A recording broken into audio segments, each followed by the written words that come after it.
സമുദായത്തിനും പ്രയോജനപ്പെടുത്തുന്നതിനെ സംബന്ധിച്ചുള്ള ഒരു നല്ല ചിന്ത, ഒരു നല്ല ആലോചനയുടെ ഭാഗമായിട്ടാണ് കൊല്ലം ജില്ലയിലെ ജന്മകൃമാ മെമ്പർഷിപ്പെട്ടിട്ടുള്ള ആളുകളിൽ 213 നുബൂവത്തിന്റെ പ്രായം കഴിഞ്ഞ ആളുകളെ തെരഞ്ഞെടുത്ത് ഇങ്ങനെ ഒരു സംഘം.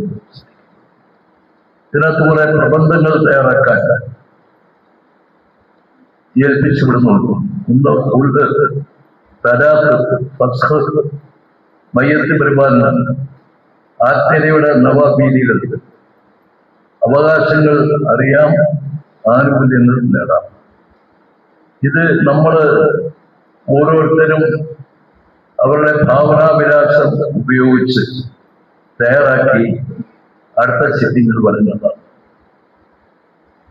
അത് സ്വാഭാവികമായി അത് ഞാൻ മനസ്സിലാക്കുന്നത് അത് എല്ലാം കൂടി ഒന്ന് ഒരു ഫയൽ സ്വീകരിച്ച് അതൊന്ന് അവലോകനം ചെയ്ത് അതിലെ ശരിയും തെറ്റും കണ്ടെത്തി അതിലുള്ള വൈഭവങ്ങളും മികവും കണ്ടെത്തി അവരെ പ്രശംസിക്കുകയും വേണ്ടി വന്ന അവരുടെ അവാർഡ് ഏർപ്പെടുത്തുകയും ചെയ്യാനുള്ള ഒരു സ്മൂത്തനിങ് കമ്മിറ്റിയും ഉണ്ടാകും എന്ന് ഞാൻ മനസ്സിലാക്കുന്നു. ഇല്ലെങ്കിൽ ഉണ്ടാകണം. ഇവിടെ കോടതി വിധിച്ചു. യഥാർത്ഥത്തിൽ നമുക്ക് പറയാം കോടതി വിധി ശരിയല്ല, ശരിയത്ത് അനുസരിച്ച്. എന്താണ് കൂടുതൽ? ഒരു സഹാബി വനിത, പേര് ഞാൻ പറയുന്നില്ല, സഹാബിയുടെ പേര് പറയുന്നില്ല, എടുക്കൾ വന്നിട്ട് പറഞ്ഞ അല്ലാഹു റസൂലേ, ഞാൻ ഒരു കുടുംബ ആഭ്യന്തര പരാതി നടത്താം. എന്റെ ഭർത്താവ് ദാസ്, പേര് ഞാൻ പറയണം, അരിമകളായിട്ട് ചോദിച്ചത്, അദ്ദേഹം നല്ല യോഗ്യനാണ്, സൽസ്വഭാവിയാണ്, നല്ല ഇബാദത്തുകാരനാണ്, നല്ല പെരുമാറ്റമാണ്. കുടുംബതലത്തിലൊക്കെ 100 മാർക്കും അദ്ദേഹത്തിന് നൽകപ്പെടാനുള്ളതാണ്. പക്ഷേ ഒരു ന്യൂനതമാണ്, അദ്ദേഹം ഇതാണ് ഉണിക്കോന്തര, അദ്ദേഹം ഇതാണ്. അപ്പൊ വളരെ സൈക്കോളജിക്കലായിട്ട് മനസ്സിലാക്കി അവരുടെ ശാരീരിക ആഗ്രഹങ്ങൾ നിറവേറ്റാൻ ആരോഗ്യപരമായി ഈ ഭർത്താവ് പോരായ്മയുടെ ആളാണ് എന്ന് മനസ്സിലാക്കി. ഒരു മാച്ചിങ്. അപ്പോ പെട്ടെന്ന് അദ്ദേഹത്തെ വിളിച്ചു അത് പറഞ്ഞേ, നിന്റെ ഭാര്യയ്ക്ക് നിങ്ങളുടെ നേച്ചുറലായിട്ടുള്ള ഈ കഴിവുകളിനെ സംബന്ധിച്ച് പരാതി, അവർ നല്ല പ്രസരിപ്പുള്ള ഒരു നല്ല ആരോഗ്യവാനായ വളരെ സക്സീഡായി പോകുള്ള ഒരാളുടെ കൂടെ ജീവിക്കാൻ ആവശ്യമുള്ള വനിതയാണ്. അതുകൊണ്ട് ഇപ്പോ ഇങ്ങനെ നിങ്ങളുടെ കുടുംബജീവിതം തുടർന്നു പോകുന്നത് അത് ആരോഗ്യത്വം സൃഷ്ടിക്കും. അതുകൊണ്ട് താങ്കൾ അവരെ വിവാഹബന്ധത്തിൽ നിന്ന് ഒഴിവാക്കാം. അദ്ദേഹം സംഭവിച്ചു. അപ്പൊ പറഞ്ഞേ, അല്ല എന്താണ് മഹർ കൊടുത്തത്? 2 പോർട്ടങ്ങളാണ്. കൊടുക്കാൻ തയ്യാറുണ്ട്, ഒക്കെ കൊടുത്തേക്കാം. അത് തിരിച്ചു വാങ്ങി അദ്ദേഹം പിന്നാക്കി. അപ്പം ഭർത്താവിന് സാമ്പത്തികം കൊടുത്ത് വിവാഹമോചനം സൃഷ്ടിക്കുക എന്നാണ് കൊടുത്തതിന്റെ അർത്ഥവും അതിന്റെ നിർവചനവും അതിന്റെ ആശയവും. നമ്മുടെ കോടതി അത് ചെയ്തില്ല. അത്തരം കാര്യങ്ങളിലേക്ക് കടക്കാതെ, കോടതിയുടെ ഈ ഡിഗ്രിയിൽ അത് പറഞ്ഞിട്ടുണ്ടെങ്കിലും അത്തരം കാര്യങ്ങളിലേക്ക് കടക്കാതെയാണ് കോടതി പെണ്ണിന് ഭർത്താവിനെ കൊല്ലി ചെയ്ത് പോകാം, വിവാഹമോചനം നടത്താൻ സ്വയമായിട്ട് ആ തീരുമാനം വ്യാപകമായില്ല. ദൃശ്യങ്ങളെ മേഖലയില് നമ്മൾ അതിനെ ഒരു ചർച്ചയ്ക്കെടുത്തപ്പോൾ അതിനെ കോടതി നമുക്ക് വിമർശിക്കാൻ വയ്യ. അത് കണ്ടന്റ് ഓഫ് കോർട്ടായിട്ട് കോർട്ടനുസരിച്ച്. എന്നാൽ പിന്നെ ഒരു അപ്പീൽ കൊടുത്താലോ, ഒരു പുനർ പരിശോധനാ ഹർജി, അത് വീണ്ടും ഇതിനെ സ്ഥിരീകരിച്ചാൽ അത് വലിയ ഒരു ആപത്തുമായി തിരുവെടുക്കാൻ തയ്ക്കുന്ന പാട്ടാണ്. പക്ഷെ അതിന്റെ തെറ്റിനാണ് വളരെ ഉത്തരവാദിത്തം. പല കാരണങ്ങളാൽ, അർഹതയില്ലാത്ത കാര്യങ്ങളാൽ പെൺപിള്ളേർ കോടതിയെ സമീപിക്കുകയും കൊല്ലം സർട്ടിഫിക്കറ്റ് വാങ്ങിക്കുകയും മാന്യകളെ ആശ്രയിച്ച് എവിടെ കെട്ടിക്കൊടുക്കുകയും ചെയ്യണം. ഒരു പെണ്ണ് മറ്റ് ഒരാളിന്റെ വിവാഹ ബന്ധത്തിൽ നിന്ന് മോചിതയായി ഇദ്ദയുടെ കാലം കഴിയാതെ അവളെ നിക്കാഹ് കൊടുക്കാൻ പറ്റത്തില്ല. നിക്കാഹത്തെ ശരിയാകുന്നില്ല, ചെയ്യാറില്ല. ഇപ്പൊ കോടതി പറയുന്ന പൊഴുകൊണ്ട് പെണ്ണ് വിവാഹം മോചിതയാകത്തും. സ്വാഭാവികമായി അത് ശരിയല്ല എന്നൊരു മഹല്ലോ ഒരു ഇമാമോ പറഞ്ഞാൽ അവിടെ കലഹം. ഏതെങ്കിലും ഗുണ്ടകളുടെയോ അല്ലെങ്കിൽ വലിയ പ്രമുഖന്മാരുടെയോ മക്കളായിരിക്കും കൊല്ലം സർട്ടിഫിക്കറ്റ് മോശം വരുന്നത്. ഇവിടെ കെട്ടിക്കാനൊക്കത്തില്ല, ഞാൻ ഇല്ലാന്ന് പറഞ്ഞാൽ മുസ്യാര് പോകണം, ഈ നടത്തുന്ന ഒരു മുസ്യാര് വെച്ച് നടത്താം എന്ന് പറഞ്ഞിട്ട് മുസ്യാരെ അന്നെ റിലീസ് ചെയ്ത് കൊടുക്കുന്ന ഒരു സമ്പ്രദായമെങ്കിൽ പിന്നെ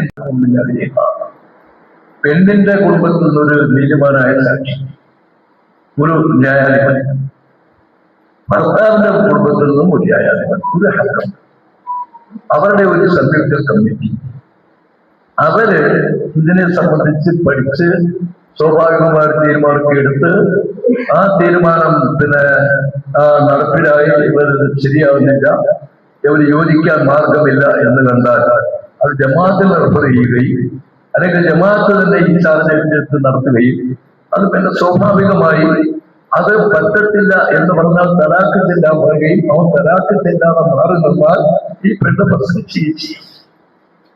അപ്പൊ അതൊക്കെ ഒരു വലിയ വിഷയമാണ്.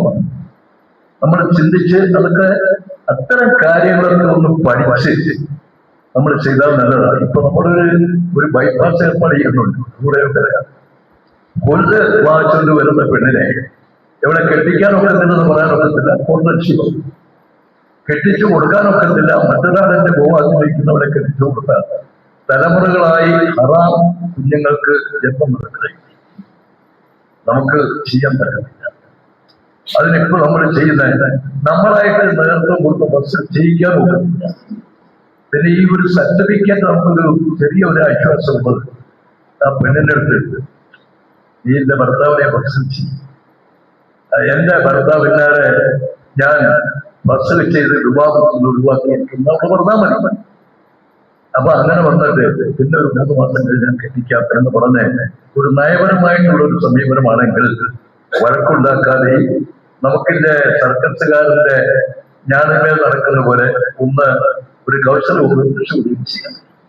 അപ്പൊ ഞാൻ പറഞ്ഞത് അത്തരം കാര്യങ്ങളെ കുറിച്ചൊക്കെ ഒന്ന് മനനം ചെയ്ത് വളരെ പ്രഗത്ഭന്മാരായിരിക്കും. അതിന്റെ പ്രാസംഗികരുണ്ട്. നമ്മുടെ പറഞ്ഞാല് കാരാടി അസംബ്ലി പോലെ ഉൾപ്പെടെയുള്ള വലിയ വലിയ പ്രമുഖന്മാരൊക്കെ ഇരിക്കുന്ന എല്ലാവരും വലിയ ആത്മീയങ്ങളാണ്, ഡിഗ്രിക്കാരാണ്, കുറച്ചുകാലൊന്നുമില്ല. അപ്പൊ ഒന്ന് ചിന്തിച്ച് ആ തരത്തിൽ കുറെ പ്രബന്ധങ്ങൾ തയ്യാറാക്കിയിട്ടുണ്ടാകും. അത് നമുക്ക് നമ്മുടെ ചിന്താമണ്ഡലം വികസിപ്പിക്കാനും നമ്മുടെ അറിവ് വികസിപ്പിക്കാനും നമ്മുടെ ബുദ്ധി വൈഭവങ്ങൾ വികസിപ്പിച്ചെടുക്കാനും കഴിയും എന്ന് മാത്രമല്ല, നമുക്ക് ഇതൊരു വലിയ ഒരു പാഠമാക്കിയെടുക്കാൻ കഴിയും, ഒരു വലിയ ഒരു ടോർച്ചാക്കി മാറ്റാൻ കഴിയും. നമ്മുടെ പിന്നിലുള്ളവർക്ക് വേണ്ടി വന്നാൽ ഇതെല്ലാം കൂടി ഒന്ന് ചേർത്തൊന്ന് ബന്ധ ചെയ്ത് കൊല്ലം ജില്ലാ കമ്മിറ്റിയുടെ പേരിൽ ഒരു നല്ല ഒരു എന്താ പറയുന്നത്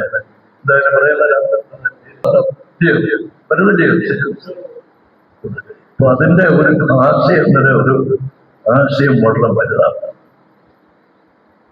ഓരോ നിമിഷവും ഇപ്പോ പുതിയ പുതിയ ഈ അറിവുകൾ വികസിച്ചുകൊണ്ടിരിക്കുക. ഓരോ ദിവസവും ഓരോ തരത്തിലുള്ള പുതിയ പുതിയ ടെക്നോളജി. ഞാനിപ്പോ മെല്ലാതെ ഒരു ഹജ്ജ് ക്ലാസ്സിൽ സംസാരിച്ചിട്ടുണ്ടാവും.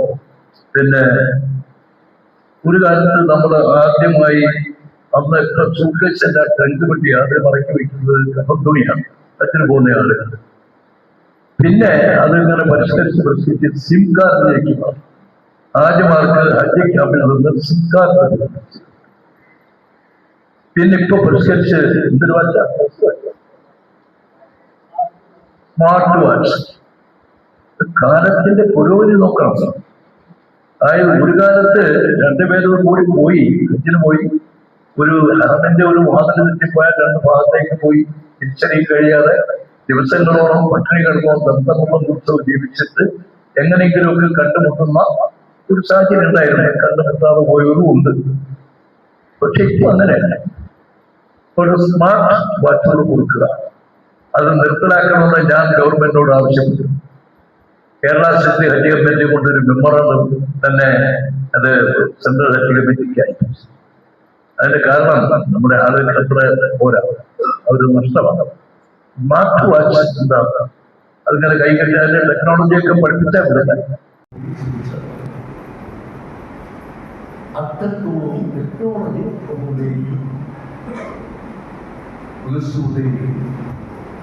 നമുക്കെല്ലാം അനുഭവം. പ്രബന്ധം തയ്യാറാക്കുമ്പോൾ ചിന്തിക്കാനും കൂടെ ഞാൻ പറയുന്നു. ഉണ്ടോ അവസരം വഴി നമുക്ക് അനുഭവമുണ്ടോ ഈ ടെക്നോളജിയുടെ വികസനത്തിൽ, ഈ പുരോഗതിയിൽ നമുക്കെന്താ അനുഭവം?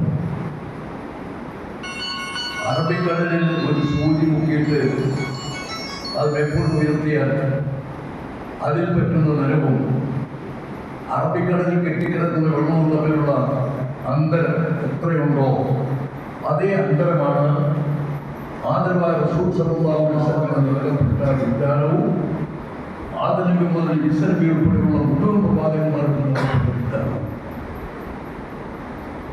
ഇത്ര വലിയ വിജ്ഞാനത്തിന്റെ പാഠവും നൽകപ്പെട്ട നബി സല്ലല്ലാഹു അലൈഹി വസല്ലം ഇവയിൽ തങ്ങൾ പ്രാർത്ഥിക്കും. അവിടുത്തെ കുഞ്ഞിട്ടുള്ള ഞാൻ അങ്ങനെ പറയും, തങ്ങൾ പ്രാർത്ഥിക്കും.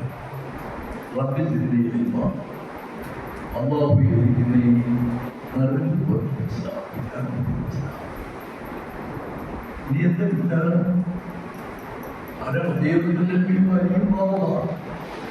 ഞാൻ ഇതിന്റെ വലിയ തോട്ടമാണ്, അറിയാതെ അതിന്റെ വാതിലാണ്, അതിന്റെ വാതിലുമാണ് എന്ന് പറഞ്ഞാൽ വലിയ വിജ്ഞാനത്തിന്റെ വലിയ തോട്ടം. ലൗകാനമാകത്തി ശരീരത്തിന് അങ്കരാം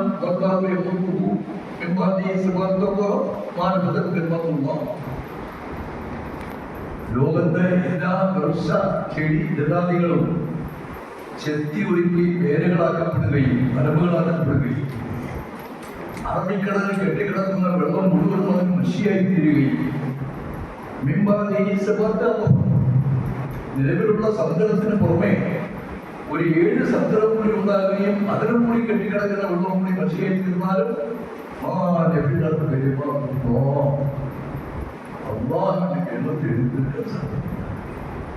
വിജ്ഞാനത്തിന്റെ ശാഖകൾ അതാണ് വിജ്ഞാനത്തിന്റെ വിശാല. അതിൽ നിലയ്ക്കപ്പെടാൻ കഴിയില്ല. ഇതൊക്കെ നൽകപ്പെട്ട ഒരു വ്യക്തിത്വമായിരുന്നു ആദരവായ സമൂഹം. ആ നബിയോട് ഇതൊക്കെ നൽകിയ ഉടമസ്ഥകളായ അള്ളാഹുവിന്റെ കൽപ്പന. അപ്പോൾ നബിയെ തങ്ങൾ പ്രാർത്ഥിക്കും,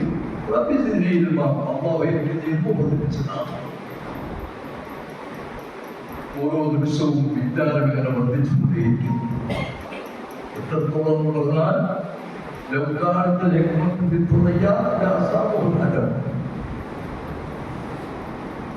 അത്ഭുതം കൊടുത്തിരിക്കുന്നത് നെഫ്റ്റ്യൂനിലാണെങ്കിൽ അനർമികൾ അവിടെ പോയി അതിനെ സംബന്ധിച്ച് പഠനം നടത്തി ഭൂമിയിലിരിക്കുന്നവർക്ക് അതിന്റെ വിവരം കൊടുക്കുമെന്ന് ഈ ശാസ്ത്രത്തിന് വേരോട്ടം ശ്രദ്ധിക്കാത്ത, ശാസ്ത്രം എന്ന് പറയാൻ പോലും ജനങ്ങൾക്ക് അറിയാത്ത ഒരു കാലഘട്ടത്തിൽ ആദരവായ സംഭവിച്ചു. എന്നിട്ട് പിള്ളേരുടെ ഭൂമി ചന്ദ്രനോ ചൊവ്വായോ നെഫ്റ്റ്യൂൺ നെഫ്റ്റ്യൂനിലാണ് അത്ഭുതപ്പെട്ടിരിക്കുന്നതെങ്കിൽ അവിടെ അറബികൾ ജനങ്ങൾ പോകുന്നല്ല, അറബികൾ അതേ പിന്നോക്കമായിരുന്നു. നബിസല്ലല്ലാഹു അന്നേ അറിയാം. അറബികൾ പോവും. ഇന്ത്യയുടെയും അമേരിക്കയിലും ഒക്കെയുള്ള ശാസ്ത്രജ്ഞന്മാർ അവിടെ പോയി ഗവേഷണം നടത്തി പഠനം നടത്തി ഭൂമിയിലേക്ക് അവിടെ ഒരു സ്വീകരണം നൽകി ഈജിപ്തിൽ. ആ സ്വീകരണ യോഗത്തിൽ പങ്കെടുത്തുകൊണ്ടിരിക്കുമ്പോൾ ഈജിപ്തിലെ വലിയ മസ്ജിദിൽ നിന്ന് വലിയ പ്രസംഗം നൽകി. അമേരിക്കൻ ശാസ്ത്രജ്ഞരാണ്. ആ പ്രസംഗത്തിൽ പറഞ്ഞു, ഈ ശബ്ദം ചന്ദ്രകൂടത്തിൽ ഞാൻ കേട്ടിട്ടുണ്ട്. പറഞ്ഞ ഈ ശബ്ദം ചന്ദ്രകൂടത്തിൽ ഞാൻ കേട്ടിരുന്നു എന്ന് പറഞ്ഞാൽ നമ്മുടെ വസ്തുക്കളിൽ മാത്രമല്ല ആകാശ മണ്ഡലങ്ങളിലും വാങ്ങിക്കൊള്ളുന്നു. അവിടെയുള്ള ഫലങ്ങളിൽ പറഞ്ഞു. അപ്പോൾ സ്വാഭാവികമായ അത്രത്തോളം വിജ്ഞാനം വർദ്ധിച്ച് വികസിച്ചു വന്ന കാലമാണ്. അപ്പൊ ഈ കാലത്ത് നമുക്കെന്താ അത്ഭുതം? എനിക്ക് വിജ്ഞാനം വർദ്ധിപ്പിച്ചതാ എന്ന് പ്രാർത്ഥിക്കുക എന്ന് കൽപ്പിച്ചപ്പോ നമുക്കെന്റെ മതമല്ലേ. അപ്പൊ എന്ന് പറഞ്ഞാൽ അതിന്റെ തഫ്സീറിൽ ഇമാം നാസിർ റഹ്മത്തുള്ളാഹി അലൈഹി ഉൾപ്പെടെയുള്ളവർ പറയുന്നത്, ഒരു ദിവസം ഒരു പുതിയ വിജ്ഞാനമെങ്കിലും കർശനമാക്കാൻ നമുക്ക് നിർബന്ധമാണ്.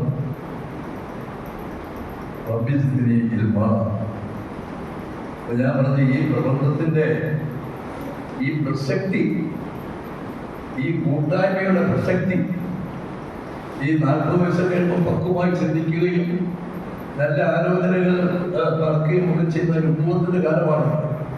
അപ്പൊ ഈ ഇതിന്റെ പ്രസക്തി വളരെ വലുതാണ്.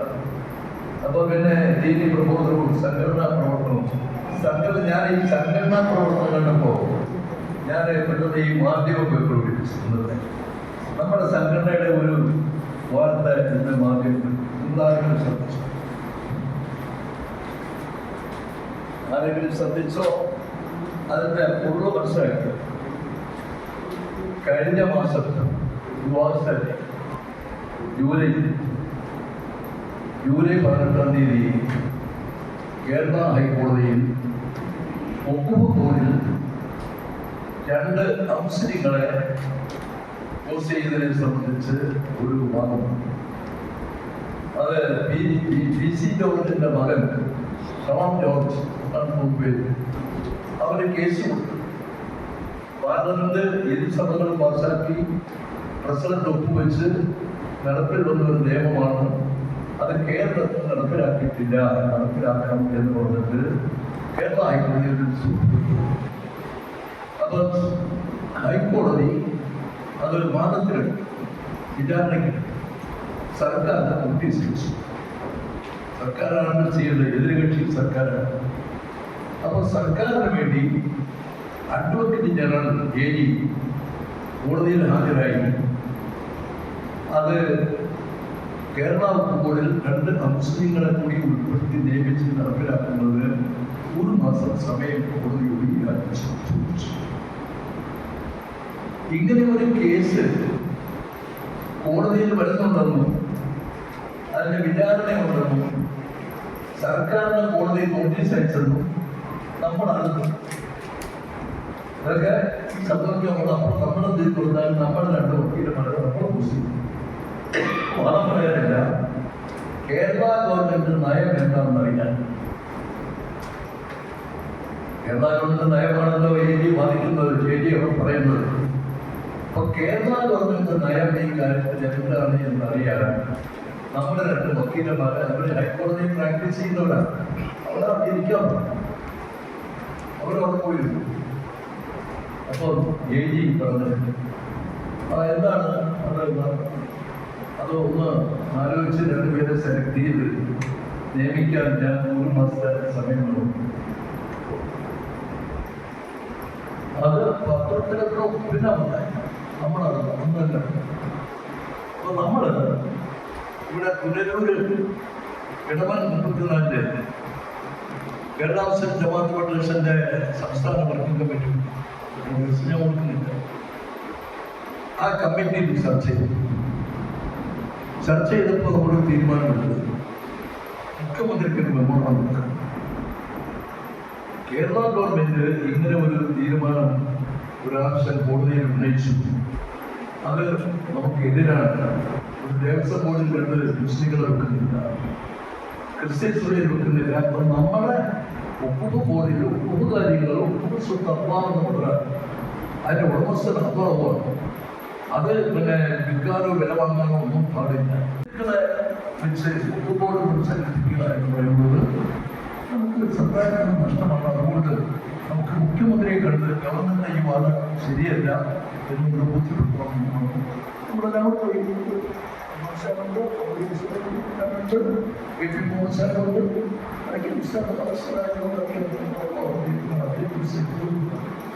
ലോകം പറഞ്ഞിരിക്കുന്നു.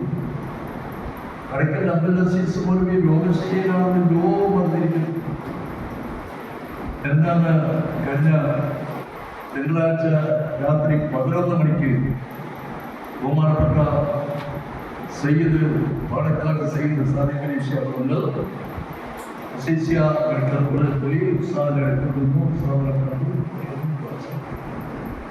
ഇന്നലെ നോർക്കായുടെ ചെയർമാനും കൂടിയായ MA യൂസുഫ് സാഹിബ് അതാണ് ഞാൻ പറഞ്ഞ ലോകം വന്നിരിക്കുന്നു പറഞ്ഞു. അദ്ദേഹം കളിക്കൽ ഉത്സാഹം സന്ദർശിക്കാൻ കാണുന്നുണ്ടോ? അദ്ദേഹം ട്രിവാൻഡ്രത്ത് ഫ്ലൈറ്റ് ഇറങ്ങിയിട്ട് അവിടുന്ന് അദ്ദേഹത്തിൻ്റെ സ്വന്തം ഹെലികോപ്റ്ററിൽ ഡൽഹി പബ്ലിക് സ്കൂളിൻ്റെ പിന്നെ ഹെലിപ്പാഡിൽ ഇറങ്ങി അവിടുന്ന് ഈ സർക്കാർ കാറിന് സർക്കാർ എസ്കോർട്ടോട് കൂടി നോക്കുകയുടെ തീരുമാനമായതുകൊണ്ട് അദ്ദേഹം അവിടെ വന്നു. സാർ സന്ദർശിച്ചു, ചെയ്തു. യൂസ്വലി എന്ന് പറയുമ്പോൾ എഴുന്നേറ്റ് അത്ര ബഹുമാനമാണ്. അദ്ദേഹം ഞാൻ യൂസ്വലിയാണ് സാറേ, ഞാൻ യൂസ്വലിയാണ്.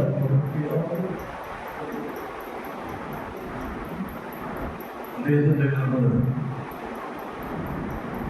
ഞാൻ പറയുന്നു. അപ്പൊ MA യൂസ്വലി ഒരു പണ്ഡിതൻ രോഗശയ്യയിലെ ഹോസ്പിറ്റലിൽ ഒരു പണ്ഡിതനെ സന്ദർശിച്ചുകൊണ്ട് അത് ലോകത്തിന് ഒരു വാർത്തയാണ്. അത് കടയ്ക്കൽ ഉസ്താദിനാണ് കിട്ടിയത്. എങ്ങനെ കിട്ടി? സംഘടനയിൽ സേവനം ചെയ്ത് പ്രവർത്തിച്ചതിന്റെ ഒരു പ്രതിഫലം.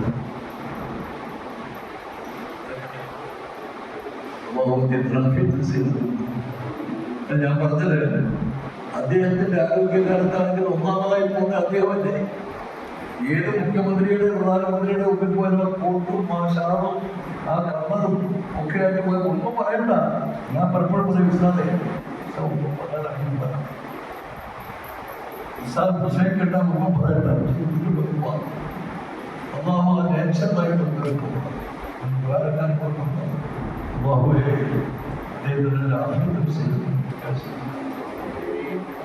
നമുക്ക് ഇതൊക്കെ നല്ല ജീവിതമാണ്. നല്ല ജീവിതം പല ഈ പരസ്പരാക്രമവും നമ്മൾ ഒരു സഹാബി താല്പര്യത്തെ മാർഗത്തിൽ കയറി വരുന്ന ആള് സ്വർഗാവകാശിയാണ്. പിറ്റേന്ന് പറഞ്ഞു എൻ്റെ വാർത്തകൾ കൂടി വരുന്ന ഒരാൾ സ്വർഗാവകാശിയാണ്. 3 വട്ടം പറഞ്ഞു. അപ്പോൾ അബ്ദുല്ലാഹിബിൻ അംർ എന്ന് പറയുന്ന യുവ സഹാബി അദ്ദേഹത്തെ നിരീക്ഷിച്ചു, അനുധാവനം ചെയ്തു. അതിനൊന്നും ചെയ്യുന്നില്ല. അയാളൊന്നാ പിന്നെ ഇങ്ങനെ അറിവൊന്നും ചെയ്യാത്ത ഇയാൾ സ്വർഗത്തിൻ്റെ ഭാഷകളോ ഇയാളൊന്നും പ്രത്യേകിച്ച് എന്താ ചെയ്തില്ല. നിങ്ങളൊക്കെ നമസ്കരിക്കുമ്പോൾ ഞാനും നമസ്കരിക്കുന്നു, നിങ്ങളൊക്കെ പഠിക്കുമ്പോൾ ഞാനും പഠിക്കുന്നു, നിങ്ങളൊക്കെ പഠിക്കുമ്പോൾ ഞാനിപ്പോൾ ഞാൻ അറിവൊന്നും ചെയ്തില്ല. പക്ഷേ എനിക്കാരോടും അസൂയില്ല. അതിനാപ്പെട്ട ഉസ്താദ് KP ഉസ്താദിന്റെ മുഹാദിലൊരു മന്ത്രി കോളേജിന്റെ ഔപചാരിക ഉദ്ഘാടനം കഴിഞ്ഞ ശനിയാഴ്ച രാവിലെ 7 മണിക്ക് നിർവഹിച്ചപ്പോൾ ഒന്നുകൂടെ പറഞ്ഞു. എൻ്റെ താഴെയുള്ളവരെ കാണുമ്പോൾ ഞാൻ അതിനേക്കാൾ താഴെയാണ്, എൻ്റെ മേലിലുള്ളവരെ കാണുമ്പോൾ ഞാൻ അവിടെ താഴെയാണ് ചെയ്യുന്നത്. അതുകൊണ്ട് അസൂയില്ല. എൻ്റെ ഒന്നാമത് കാരണം നമ്മൾ ഒരു നല്ല ജീവിതം, കളവ് പറയാത്ത, ചൂഷണമില്ലാത്ത, പരസ്പര ശത്രുത പുലർത്താത്ത, ഒരു സൗഹാർദ്ദപൂർവമായ സ്നേഹനഷ്ടമായ നല്ല ജീവിതം നമ്മുടെ ജീവിതത്തിൽ തന്നെ കഴിയുന്നതാണ്. നല്ല മരണം. യൂസുഫ് അലൈഹിസ്സലാം ലോക സൗന്ദര്യമാണ്, ഏറ്റവും വലിയ സുന്ദരൻ. അതായത് ഈജിപ്തിലെ പെൺപിള്ളേരൊക്കെ സുന്ദരികൾ യൂസുഫ് നബിയുടെ സൗന്ദര്യം കണ്ടിട്ട് അതിൽ മതിമറന്ന് കയ്യിലുള്ള കത്തി കൊണ്ട് പഴം മുറിച്ച കത്തി കൊണ്ട് കൈയെല്ലാം മുറിഞ്ഞിട്ട് അവർ വാക്ക് പറയുമ്പോൾ കാരാളിയൊക്കെ ഒരുപാട് പറയുന്നതാണ്. അതൊന്നും അറിഞ്ഞില്ല, രക്തം ഒഴുകിയതറിഞ്ഞില്ല, ബലം നഷ്ടപ്പെട്ടതറിഞ്ഞില്ല. അത്ര വലിയ സുന്ദരൻ. ഇയാളൊരു മനുഷ്യനല്ല, ഇയാൾ ഒരു വലിയ മാന്യനായ ആകാശത്തുള്ള ഒരു മരക്കാണ് എന്ന് പോലും ഈജിപ്തിലെ സുന്ദരികൾ ഒരേ സ്വരത്തിൽ പറഞ്ഞ സുന്ദരൻ, വലിയ സ്വപ്നശാസ്ത്രജ്ഞൻ, പ്രവാചകന്റെ പുറത്താണ്, പ്രവാചകന്റെ പുത്രൻ, പ്രവാചകൻ, ഈജിപ്തിന്റെ ഭരണാധികാരി, ലോകത്ത് ആദ്യമായി സിവിൽ സപ്ലൈസ് നടപ്പിലാക്കിയ ആള്, കോർപ്പറേഷൻ ഉണ്ടാക്കിയ ആള്, റേഷനിക്ക് പദ്ധതി നടപ്പിലാക്കിയ ആള് എന്ന് എനിക്ക് ചെയ്തിട്ട് പിന്നെന്താ പറഞ്ഞേ?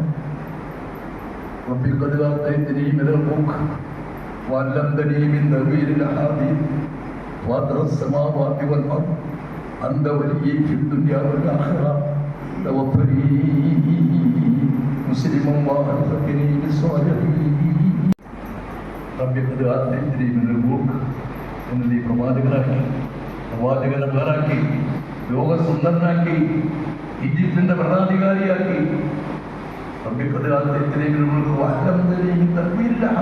എനിക്ക് നീ സ്വപ്നം വയ്ക്കാൻ പഠിച്ചത് ആകാശഭൂമി ഇതം പ്രഥമമായി സൃഷ്ടിച്ച രാജാതിരാജനായ അല്ലാഹുവേ, ദുനിയാവിലും ആഖിറത്തിലും എന്റെ രക്ഷകൻ നീ മാത്രമാണ്. എനിക്ക് എന്റെ ജീവിതത്തിൽ ഞാൻ നല്ലൊരു ജീവിതം നയിച്ചു. രാജാവിന്റെ രാജ്ഞിയായ സുലൈഖ കൊട്ടാരത്തിന്റെ വാതിലെല്ലാം കെട്ടിയടച്ച് എന്നെ പ്രേമിച്ച് എന്നെ വശീകരിക്കാൻ വന്നപ്പോൾ ഞാൻ ഓടിച്ചു. അതിനുവേണ്ടി ഞാൻ ജയിൽവാസം വരെ അനുഭവിക്കുന്നു. അത്രത്തോളം അല്ലാഹു എന്നെ നീ രക്ഷിച്ചു. എന്ത് വലിയ ദുനിയാവല്ല എന്ന് നീ ഇവിടുത്തെ അധികാരിയാണ് ഒക്കെയാണെങ്കിൽ ഞാൻ ഇതിലൊന്നും സംതൃപ്തനല്ല.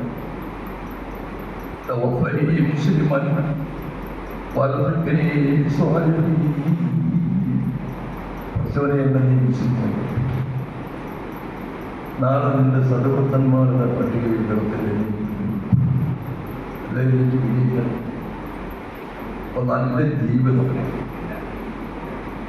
നല്ല മരണം, നല്ല ആഹാരം, ദുനിയാവിനേക്കാൾ നല്ലതായ ആഹാരം നമ്മുടെ ലക്ഷ്യത്താണ്.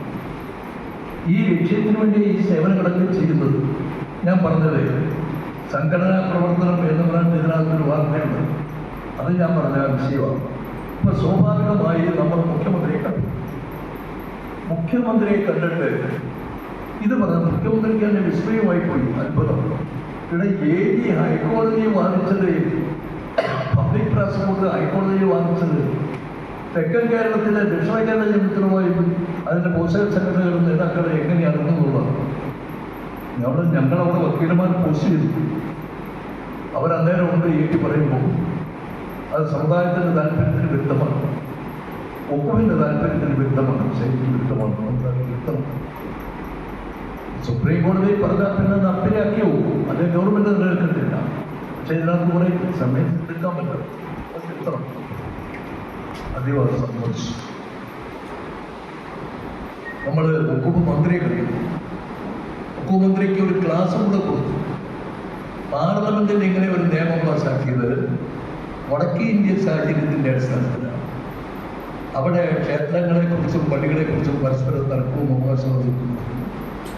അതുകൊണ്ടാണ് 1991 ആരാധനാലയങ്ങളെ സംബന്ധിച്ച് സ്വാതന്ത്ര്യം കിട്ടിയ 47 ഓഗസ്റ്റ് 15 ആരാധനാലയങ്ങൾ ആരുടെയൊക്കെ കയ്യിലാണോ അവർക്ക് അവകാശപ്പെട്ടത്, വേറെ ആരും അവകാശപ്പെടാനോ ഉന്നയിക്കാൻ പാടില്ല.